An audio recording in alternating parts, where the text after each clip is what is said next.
Слышь, земляк, а где здесь русские живут? Москаль мені не земляк. Бендеровец? Чого? Любишь медок, люби холодок. Ну, здравствуй, брат. Сергей Бодров-младший – известный российский режиссер, актер и сценарист. Его имя стало символом талантливого и самобытного кинематографа начала нулевых. Фильмы с его участием и постановкой привлекли внимание миллионов зрителей и оставили заметный след в истории российского кино. Несмотря на то, что его жизнь и карьера оборвались трагически, наследие Бодрова продолжает жить и восхищать любителей кино. Прошло больше 20 лет с тех пор, как съемочная группа фильма «Связной» во главе с 30-летним Сергеем Бодровым-младшим погибла в Кармадонском ущелье в Северной Осетии. Все это время вдова звезды культовых фильмов конца 90-х «Брат» и «Брат 2» Светлана в одиночку растила их двоих детей, при этом оставаясь верной памяти мужа.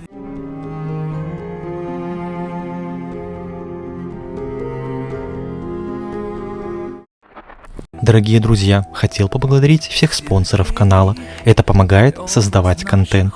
Хотел напомнить, что у меня есть Boosty. Контент там будет выходить на несколько недель раньше. А также будет уникальный контент, которого не будет на YouTube.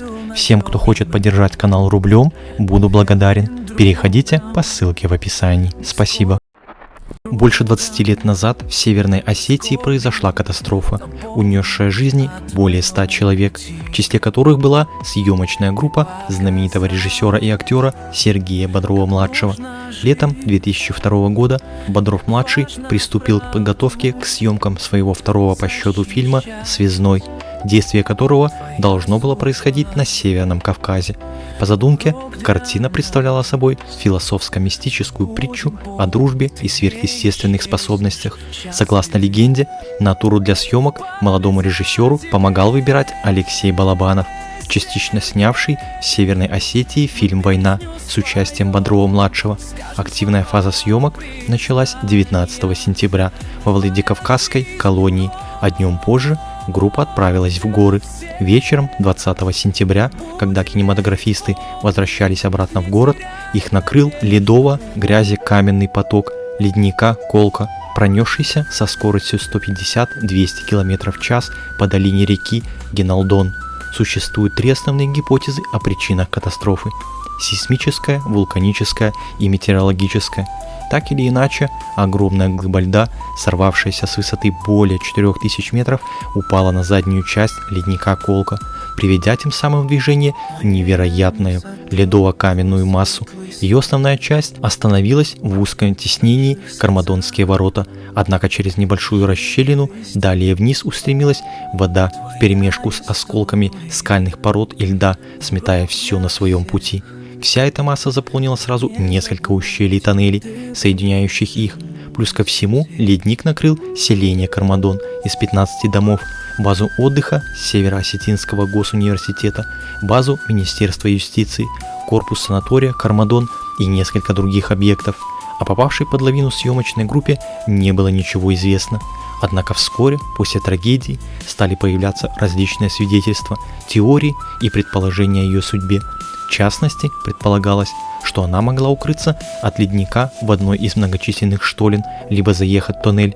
При этом специалисты МЧС, оперативно прибывшие на место трагедии, сразу заявили о ничтожно малых шансах на спасение. Тем не менее, спасательные работы, в которых помимо сотрудников МЧС участвовали родственники пропавших людей и многочисленные добровольцы, продолжались более 1,5 лет, до середины 2004 года.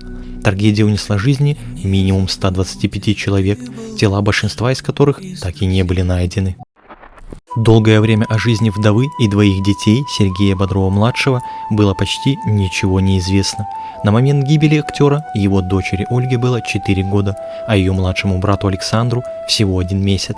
После того, как стало понятно, что их отец навсегда останется погребенным в горах, их мать Светлана думала в первую очередь не об общении с коллегами-журналистами, а о том, как ей дальше справляться одной. Лишь несколько лет назад Светлана Бодрова все-таки согласилась дать одно большое интервью, цитаты из которого быстро разлетелись по СМИ. В нем она призналась, что после трагедии речь шла в буквальном смысле о выживании. В 2002 году Светлана была помощником режиссера фильма «Связной», но после гибели мужа ее позвали обратно в программу «Жди меня», где она работала с момента ее основания. Она, не раздумывая, вернулась, иначе бы не выжила. Во всех смыслах не выжила бы, рассказала она в интервью. Нам ведь еще и не на что было жить. Мы перед отъездом с Серегиным купили квартиру. Тут были голые стены, 2 детей. Надо как-то их кормить, надо деньги зарабатывать, надо жить. Но я вообще не помню этих месяцев. По-моему, я вообще ничего не соображала. Я даже не понимала, что все, что я останусь ни с чем, что все кончено. К счастью, у Светланы за плечами был большой опыт работы на телевидении, помощь родственников и друзей. С детьми помогали ей мама и свекровь, друг и коллега Сергей Кушнерев. Также принимал участие в жизни семьи. Помог и гендиректор Первого канала Константин Эрнст. Однако программу «Жди меня», которая была для Светланы больше, чем работой, Бодрова все-таки была вынуждена покинуть в 2014 году из-за смены ее руководства. Затем мать 2 детей, по ее словам, просто тупо искала работу. После скитаний по разным телеканалам вернулась на Первый, где до недавнего времени занималась программой «Время кино», но в 2018 году ее закрыли. С тех пор о карьере Светланы новостей не появляется, так как она по-прежнему не любит публичность. О ее личной жизни тоже новостей нет. Судя по всему, здесь также все по-прежнему. В том большом интервью вдова актера призналась, что до сих пор живет памятью о муже.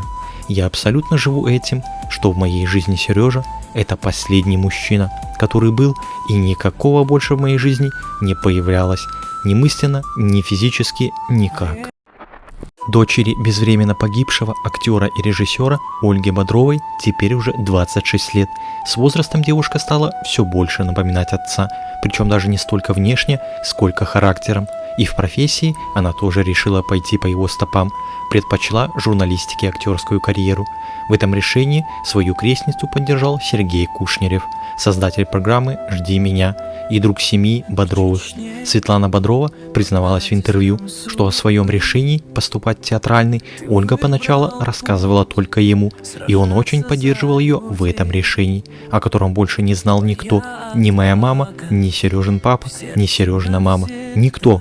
Для всех был журфак МГУ, а Серега с Олей наяривали по театрам, рассказала она. Поступала девушка сразу в несколько театральных вузов, а из тех, в которые прошла по конкурсу, выбрала ГИТИС.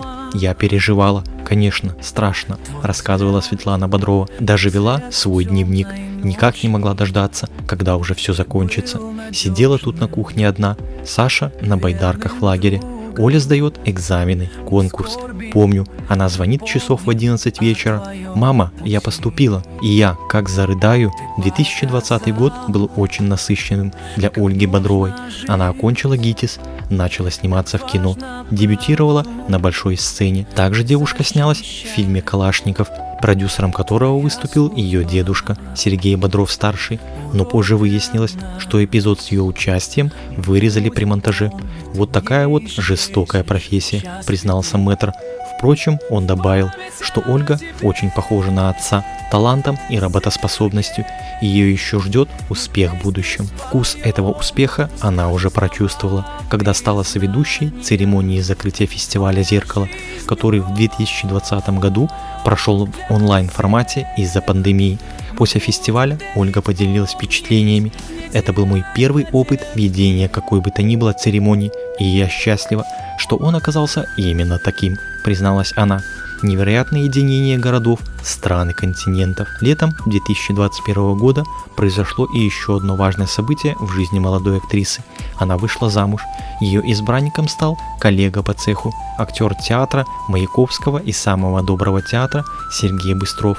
Свадьба прошла в тесном кругу родственников и близких друзей, и подробностей о ней известно немного, так как Ольга унаследовала от родителей склонность тщательно охранять свою личную жизнь от излишнего внимания. Весной 2023 года Ольга с мужем стали родителями. У них родилась дочка Любовь.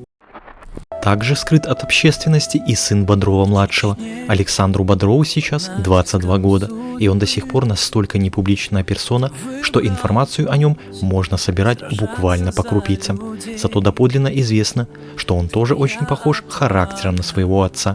Об этом рассказала в интервью его мать.